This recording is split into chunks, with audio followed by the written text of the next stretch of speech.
I'm Susan McGinnis with Clean Skies News at the Cox Pavilion at the National Clean Energy Summit 2.0. I'm joined now by Professor Bob Boehm. He is Professor of Mechanical Engineering, Director of the Energy Research Center at UNLV. Professor, thanks so much for joining us. My pleasure. Now, the university has lots of solar initiatives going on. What is the most exciting thing that you guys are working on here? Well, it's the work that we're doing, I think, which we have one fairly big project with Pulte Homes, which is the world's biggest home builder.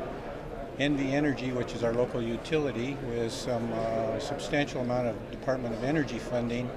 And the objective is to bring down the peak electrical demand for development in the desert Southwest. As you probably know, that happens in the afternoons in the summertime, and it's a horrendous load on our grid because everybody's got their air conditioner on. So we're working with various strategies on how we bring that down. It's a very exciting project. And what is the most innovative technology that's happening in solar? Is it more of the large solar arrays? Is it more distributed solar energy? Where do you see it going? In this particular project, it's all distributed. It's on each of the houses.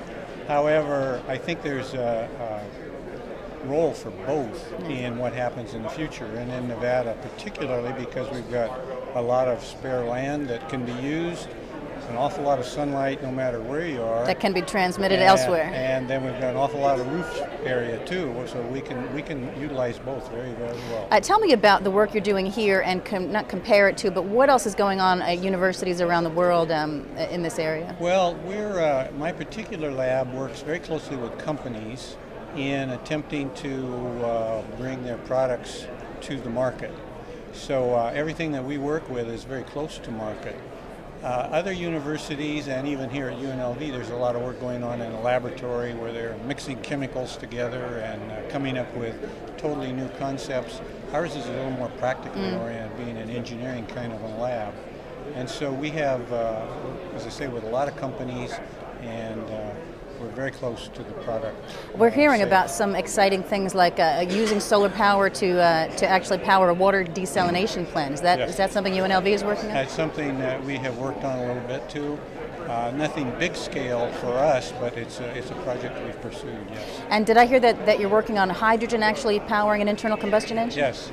We have set up with our local water utility a solar-powered hydrogen generation station that can be used for refueling vehicles, and we have vehicles that have internal combustion engines as well as fuel cells on them that we have converted to be that way to run on hydrogen. And actual zero emission homes, is that a project here? Is that the possibility? Or? Oh yeah, it's definitely a possibility, because if we can go totally zero energy homes where we have enough solar on the house and energy conserving enough house, it could be zero emissions. Right. Now, you have spent a lot of your time lately out of the lab and traveling around the world. Tell me about your travels to Asia, what you've discovered in some of the Asian countries there. Well, I visited Korea, several places in China, and Hong Kong and Taiwan, and I was lecturing primarily at universities. There's an awful lot of interest developing, particularly in China, and they have the economic might to really make it happen, and we're seeing very, very rapid progress there.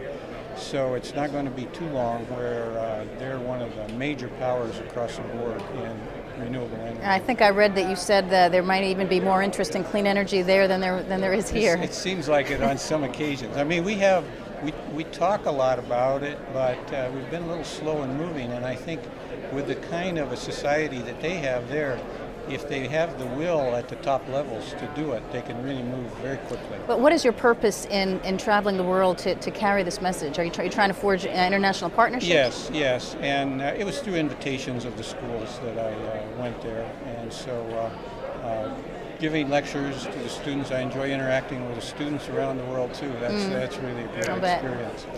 Tell me about the leadership back in Washington, D.C. How pleased are you that they are getting the message, educated in the right forms of clean energy, or making the right moves? Well, I think they're certainly trying. I haven't seen a lot of it come out in terms of actual things that have reached our doorstep. but I'm certainly hopeful that that's going to happen. I think, you know, a number of things have come to play at the same time, including this economic situation, which hasn't helped anything. So that's really put the brakes on. Otherwise, I think we'd be moving very quickly. And are you also optimistic about what can be achieved now that you have actually been to Asia as well, in Copenhagen in December?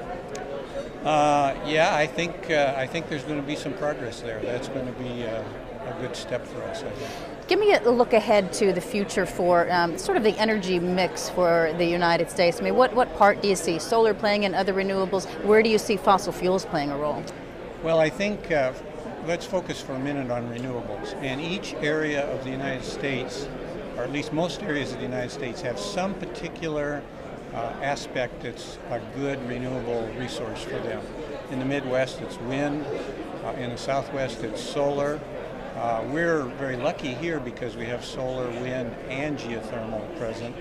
Not every place has geothermal, although there's a new endeavor starting now on the federal level that may make geothermal a much more widely applicable area that they can tap the so-called hot, dry rock rather than having the fluid underground like in Yellowstone Park, for example.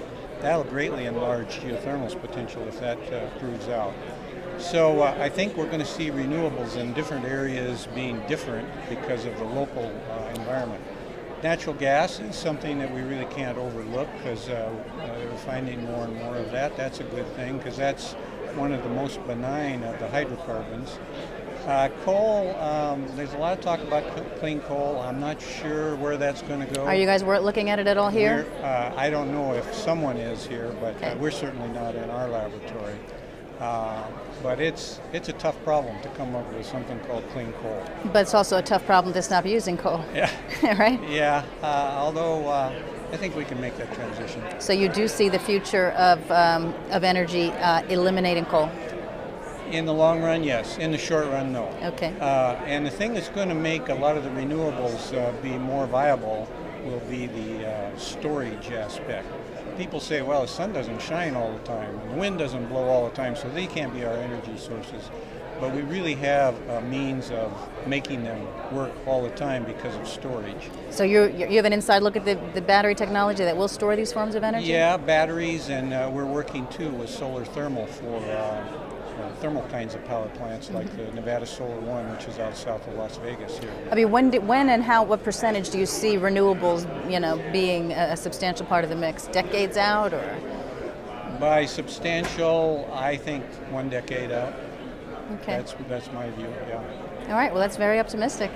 All right, Professor Boehm from UNLV, thank you so much for joining us. My pleasure. Sharing your insight. We appreciate it. Yes, thank you. And I'm Susan McGinnis with Clean Skies News, reporting in Las Vegas at the Cox Pavilion at the National Clean Energy Summit 2.0.